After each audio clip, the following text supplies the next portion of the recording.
What's up, y'all? So, gambling is bad. The devil is bad. Broken toilets are very bad. But CloverPit is good. Yet it has all of these things. And I like it. Why is that? Well, let me tell you. So, I'm sure some of you guys may remember the episode where I first unlocked the blessed phone call. I had a clip from when I beat Delusions of Grandeur. Went a little bit like this. Can I just say how I'm conflicted that the only way I'm actually doing really good is by using the Book of Shadows, Baphomet, and the Necronomicon? Where's the items of holy and righteousness? Why do I gotta use the evil items? I don't know, bro. I'm just not publishing that. I'm not publishing that. I'm sorry. Now, obviously, I don't have a problem with the game. But to me, what really was starting to get me was the fact that I couldn't beat the hardest challenge in the game, or what I assumed was the hardest challenge, until I had used these, like, evil items. It made me start to question, like, you know, what the items meant, what the context was in the story, because obviously if I'm publishing something on my YouTube channel, I want it to be representative of something that, like, I would agree with. So I really heavily considered posting, like, more CloverPit stuff. Now, obviously, we're here, so what gives? The success of that run can be chalked up to a couple things, you know, luck, you know, the decision to make all items viable due to wanting to make the game fun, but also storytelling through gameplay. Storytelling through gameplay, which I believe has a better word that I probably should be using, but, you know, I only know environmental storytelling, which we'll get to eventually. It's revealing a lot more about the game. There's no overt lore to this game. There's no clear answer to what's going on, why what's happening is happening. But I'd like to give my analysis on the lore and tell you why CloverPit has my favorite roguelike storytelling. A bit different, I know, but you're watching my gameplay of me getting the rest of the evil items. So at the very least, those of you who just like to listen to me yap and watch gameplay, you're getting the usual, but this will be a little bit more high quality because I'm putting a bit more effort into it. So probably shouldn't be doing that, considering what my upload schedule looked like the week of the 12th. I start to learn how to cook. What's the Mbappe special? For example, nothing. Like I said, there was multiple factors that went into the success of that run, and which determined why I ended up uploading and continuing to upload CloverPit stuff anyway. Obviously, I knew that they weren't going to put evil items in the game that were just inherently terrible, right? Even in the real world, you know, no one gets addicted to a drug or a vice or something that does not have some sort of allure to it, correct? So even if they wanted to make it completely, you know, stay away from this, they couldn't be accurate. They couldn't tell a compelling story or use the subtlety of the item and its effects to tell a story had they just been like, this is evil. Yeah? You smell me? But it really happened when I found out there was blessed phone calls. Upon finishing that run is when I decided I really do like this game. Obviously, spoilers ahead, I probably did my little spoiler thing that I always do, but whatever, here's another one. There are two endings to the game. Yeah, there is the traditional ending where you don't unlock any sort of alternative phone call, you take a devil deal, or you just stick to yourself and you finish and escape. Then there's the ending where you unlock the alternate phone call, gain access to blessed stuff. The runs get a lot easier from that point forward after you make things very difficult, and the room number changes. I'm gonna harp on that in a second, but those two different endings indicate something pretty significant about the story. You see, in the world of CloverPit, you are not a hero. You are not a protagonist. You don't even seem like somebody that anybody likes. You get berated over the megaphone. One of your many problems. Yeah, don't open up to me, please. You really are delusional. Haven't you learned your lesson yet? You don't need to talk about those. The room is dingy and broken down, with bare necessities here for survival and not for long term. It seems like there's no real plan for you to survive. You're here to gamble, pay off your debt, and eventually, quote unquote, leave. It doesn't seem like you're being treated kindly, and it doesn't seem like the people who put you in this situation very much care about your success. However, again, we'll get into it later, I don't necessarily think they're preying on your downfall either. From what we can gather, it seems like we've been biting off more than we can chew. There's a tutorial with a little bit of an intro that I won't really get into now, but basically we've been dropped in here, we owe some money, gamble with the money they give us to start off, keep paying off our debts until we can leave. Yeah? Pretty straightforward, makes perfect sense, at least to me. So all we gotta do is pay off the money and then we can go. But there's a couple interesting things which might jump out at you after playing for a bit. This is not any like real money. It's not even poker chips or anything that I've seen that indicate cashing in money somewhere at a casino. They're giant gold tokens, and somehow they have a lot of it. The debt that we accrue is much higher than the entire global economy. So obviously we don't owe that much money, and obviously they don't expect us to pay off that much money. What's going on? It doesn't seem like this is very straightforward. Well, to get a first clue, I'd like to point to all the directions on the walls.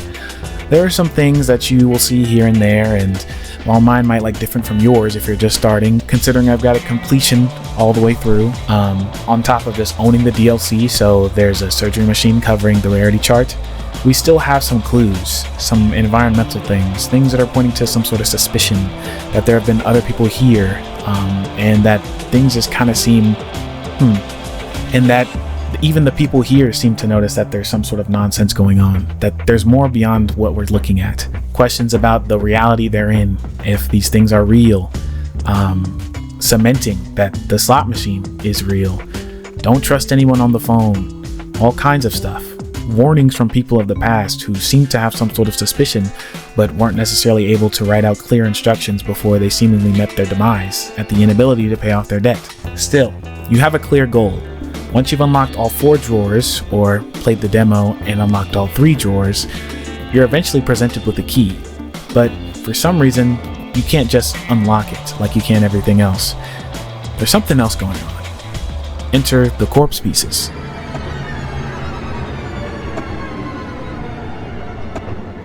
Freaky, but what are they doing?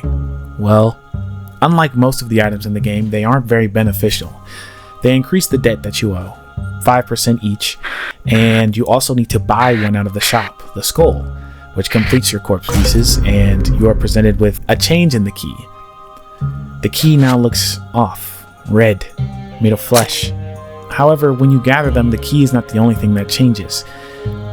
Whoever is behind the megaphone, the speaker, I don't know, whatever, will chime in. Seems like you're serious. This will get fun. Things along those lines. It seems like he's invested. Maybe interested is a better word? I don't know for sure. Although to me, it's clear that he's not upset.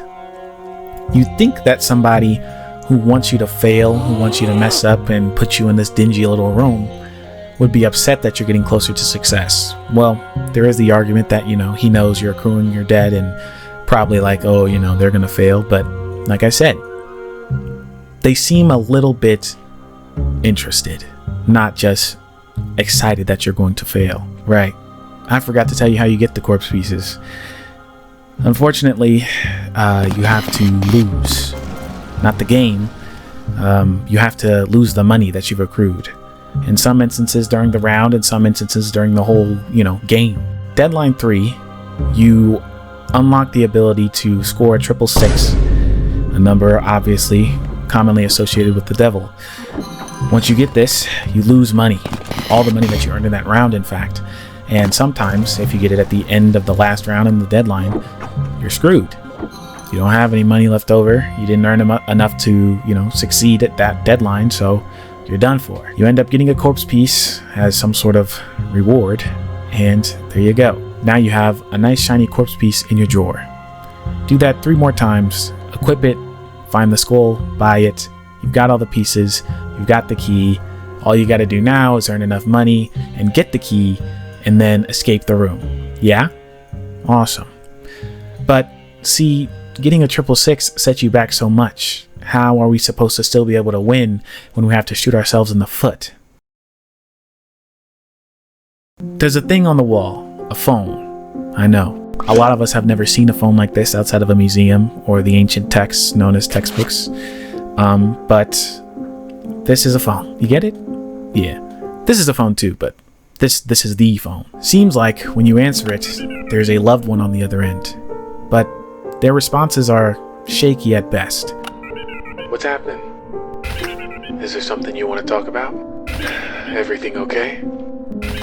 How are things going? They obviously want you to get better, but they're not going to sit there and, entertain whatever it is that you've got going on. A lot of people, myself included, have known people with addictions. And while they may talk the big talk, they're never able to back it up, and you will get hurt sticking around them. Makes sense. Love them from a distance, don't set yourself on fire to keep them warm. You talk to them and you get various boosts from whatever conversation topic you pick. They're always unsatisfied because you're never really trying to get out. It's always desperation. Please don't throw away my stuff. I didn't hurt anybody. Things like that. All these things are excuses. Things that people who have hurt somebody through their addiction and don't want to take accountability for it, they always say it. They always feel like they're the victim in the situation. Well, tend to. I can't speak to everybody. But yeah, you say these things, get your little boost, and that's whatever.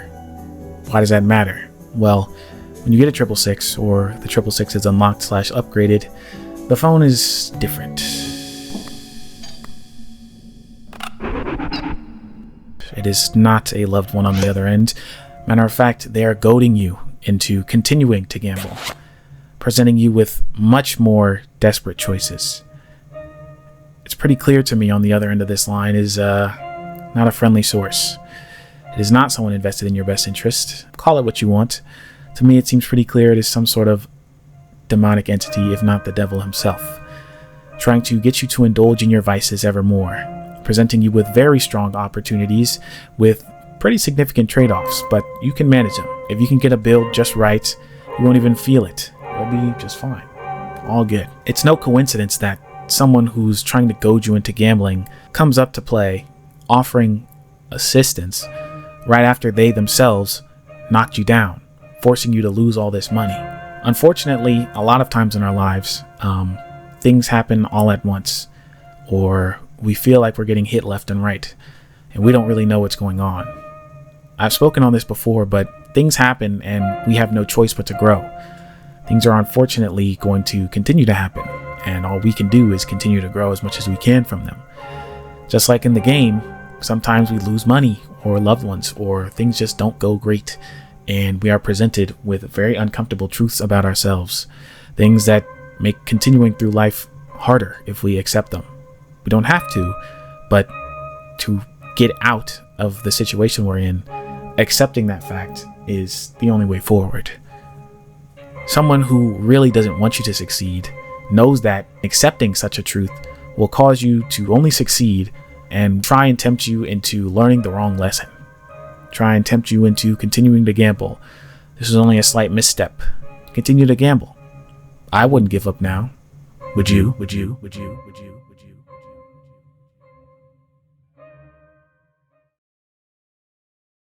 Most of us take this deal, mostly because it's a game. We don't understand what necessarily is being taught to us.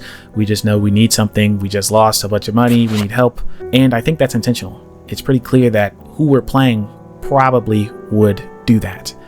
They are addicted to gambling, evidently, got them in a hole. The people that they love and love them understand this. And when presented with a terrible situation, they have no choice but to fall deeper into this gambling addiction, or if they had just overcome it, relapse.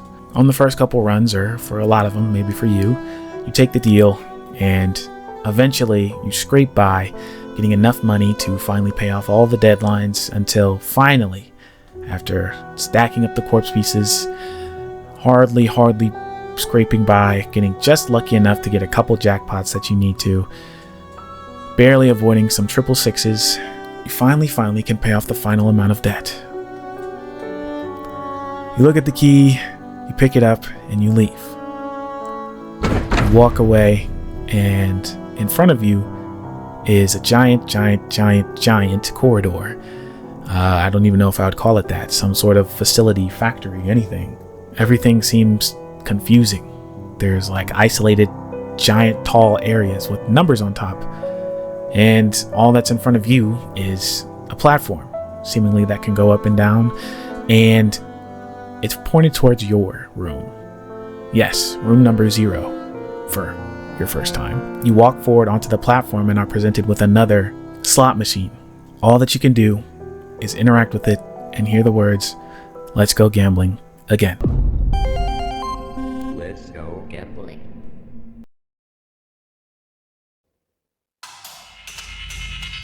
Credits play, and seemingly you didn't necessarily succeed. Might be a teaser for another game, who knows? But looks like what you're dealing with is someone who's stuck in the cycle.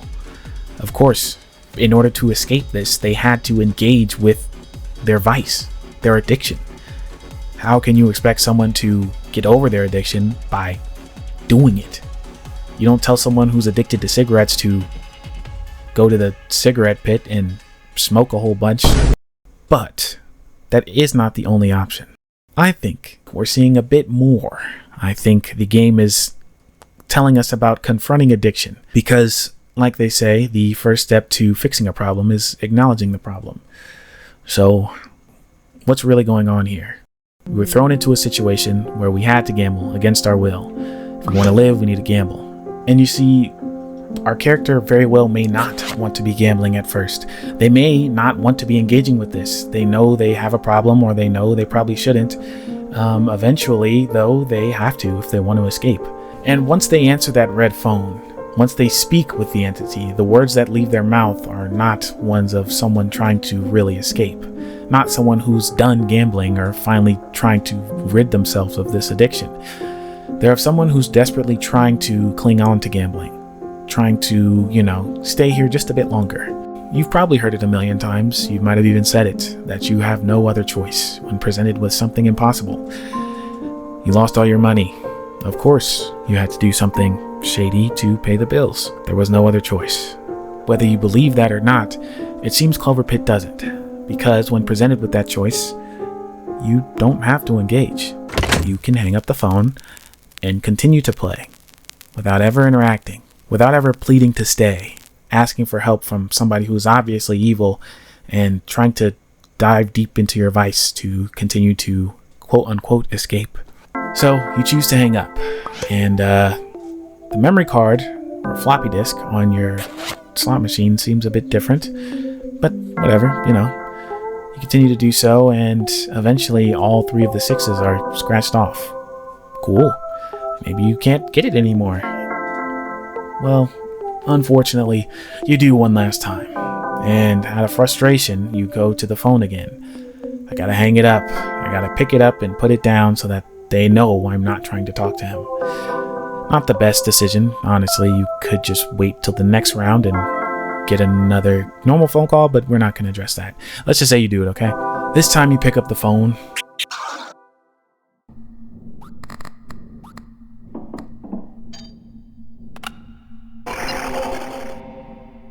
And it's white.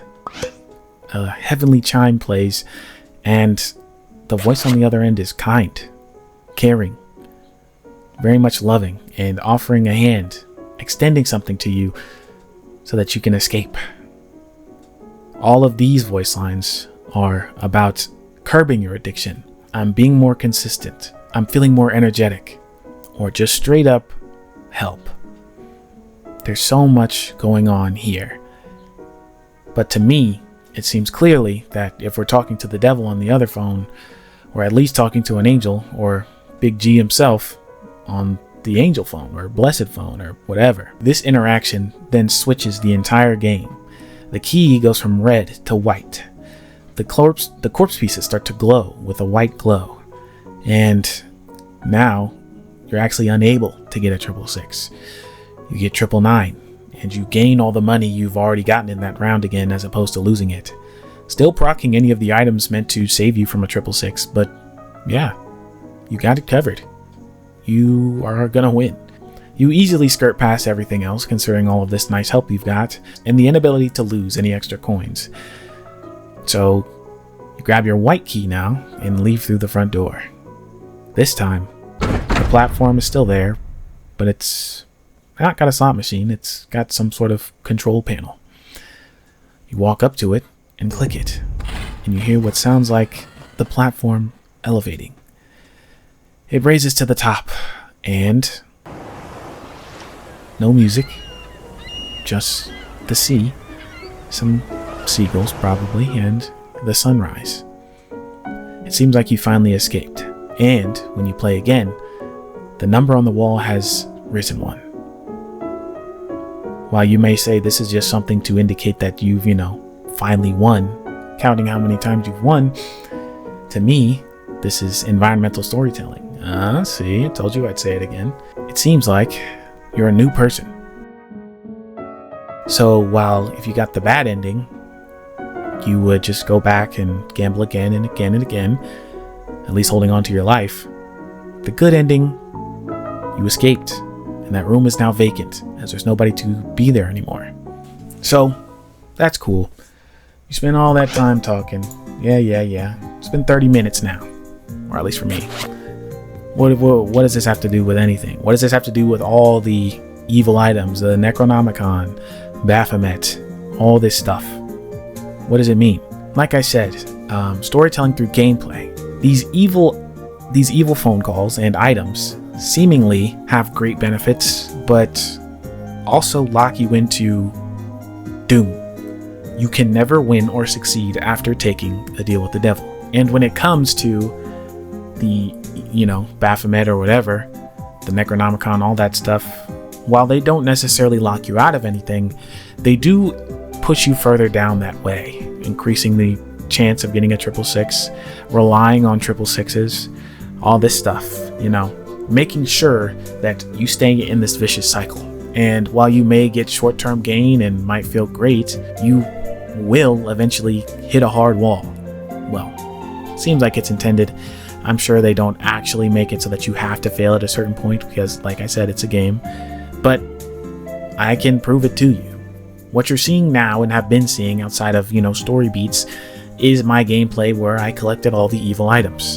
And they should be powerful. You exchange all your money for them. But they're not.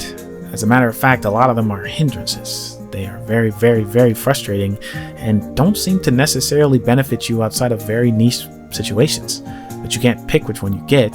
You just have to accept whatever the devil throws your way. However, when you get angelic items, not only do you lose half of your money, but they all seem to work together in tandem with any item that you have. While there might be some that you'd rather not have or you'd like a different combination more, they all are beneficial all the time. On top of the fact that they don't lock you out of anything but doom and despair. You can no longer get evil phone calls. You can no longer get 666s. They're only 999. You only can succeed now, or are set up for success now. The story this tells, to me, is very interesting. Right, so that makes sense, yeah? You still smelling me? Well, let's just go back over what I said because I've never made a video long like this, just talking. And I want to make sure that we're keeping up. I hope editing me is doing a great job, but let's just reevaluate for a second. So we have a game where we seemingly are forced into a very unfavorable situation to engage with our vice that got us here in the first place. Seems like there's higher powers at play, and while they may indirectly interact with us, the person on the other end of the megaphone watching us does not seem to care. They just want to know what's going to happen. Engage with whatever evil is presented with us to gain some sort of trade-off power and try and continue deeper into the vice to try and escape through. Or we can deny whatever demonic powers we were offered, falling deeper into our vices, and eventually we will be rewarded with an easier game afterwards and ending where we escape. And that's not even to mention the memory cards. Memory cards are the biggest clue to me about what this game is really trying to tell. Seemingly, they hold pieces of your memory. They are things that you've been through. And just like the items have some sort of, impact that might be loosely related to the story, the memory cards seem to have some sort of power or description or name that are loosely related to something that happened in our lives. Whether it's all the same person or each memory card is someone else, doesn't really say, but we're looking at a whole lot. Remember what I said about being berated? Well, each of those depends on the memory card. Screen addiction is what presents you with one of your many problems. Cold affection is what presents you with, yeah, don't open up to me, please. There's even things such like overdose, save just in time, first love, bittersweet, isn't it? With the addition of these, to me, straight up, just straight out, it seems pretty obvious that this is some sort of afterlife, some sort of... See, I'm actually going to cut me off right there. Hey, it's me. I've recorded this before I got the apocalypse ending, so let me give you a brief overview of that so I can finally finish what I was saying and upload this video, because my channel's been pretty barren because I've been working hard on this. So with the apocalypse ending, we finally fuse all these really difficult items that seem to have some sort of biblical reference on each of them. Once we do, we fuse them together, getting a hand reaching out. The floor collapses beneath us. We look up as we fall back down into the grinder again. I believe us looking up is supposed to be us reaching, just like the item entails, but we're still in the grinder. For some reason, this is different. Things are unique, and we don't really know why until after we get ground up.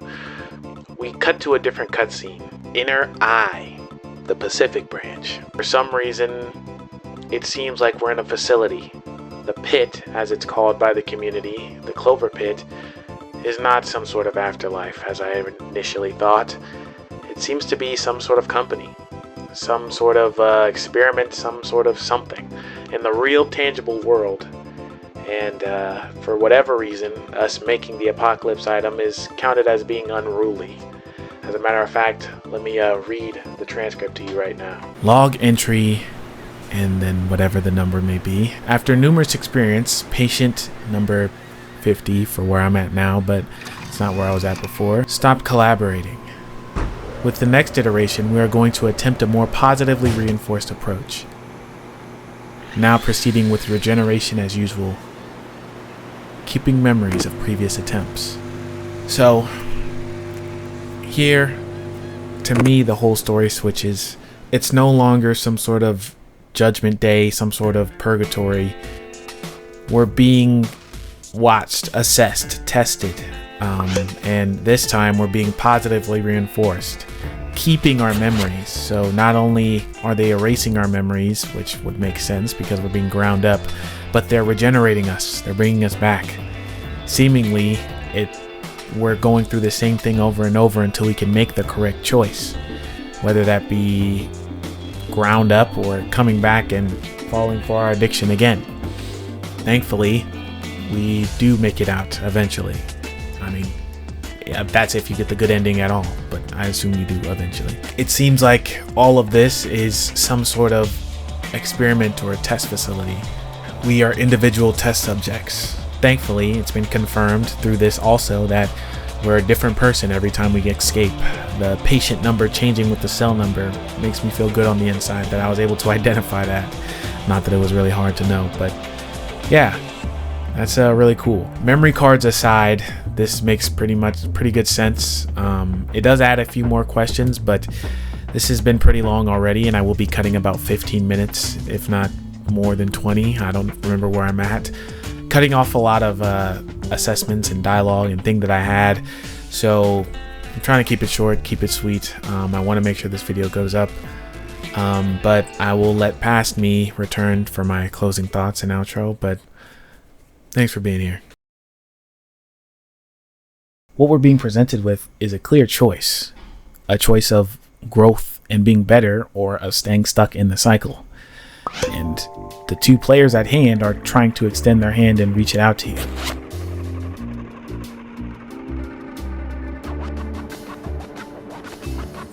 But you can only really get help if you truly want help. Someone who's gambling for fun, even if they, have to, and are, taking deals with the devil, doesn't necessarily seem like they're trying to be better. But someone who is gambling out of necessity, resisting their vice, and continuing to be better throughout all of it, wants help. they see that and they reward you.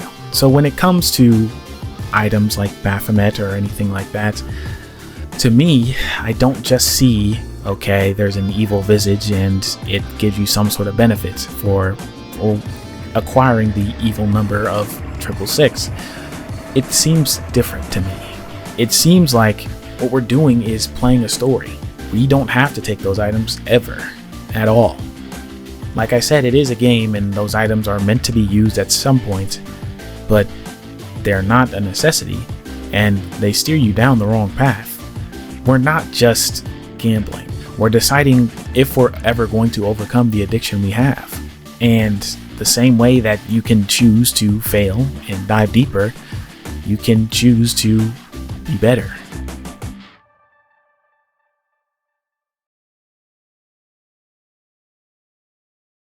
Depending on the reception of this is how I'm gonna continue doing this. This is something that's pretty cool to me, pretty important. I'm sure you could tell based on how much effort I put in. So if you guys like it, I will keep doing it. But until then, I'm probably gonna take a back seat and just start posting more short, stuff like on Instagram or TikTok. I don't know. I need to post on those more, and I need to check my DMs and stuff because brother. Yeah, I've talked on long enough. I've got more stuff I gotta record. I've got to start editing this in maybe 3 or 4 hours. Who knows what I'll do? Maybe I will go to sleep after I shower. I don't know, man. I really don't. I'm confused, okay? I'm just gonna do my best. I hope that's okay with y'all. Anyways, though, hope you enjoyed as per usual. Thank you for watching. It's very much appreciated. Remember that you are loved. People care about you daily. Please drink some water. It's very good for your health. And don't gamble. Probably going to say that every CloverPit video. And I've got a final CloverPit video coming up soon. Looks like I will be getting the last ending, called the Apocalypse ending. I don't know what it does. I've got the run set up. I've got every item I need. And it's going to be perfect. So I'm happy, I'm hopeful, and I do hope that this at least was interesting to watch. Anyways, I think that's it. Okay.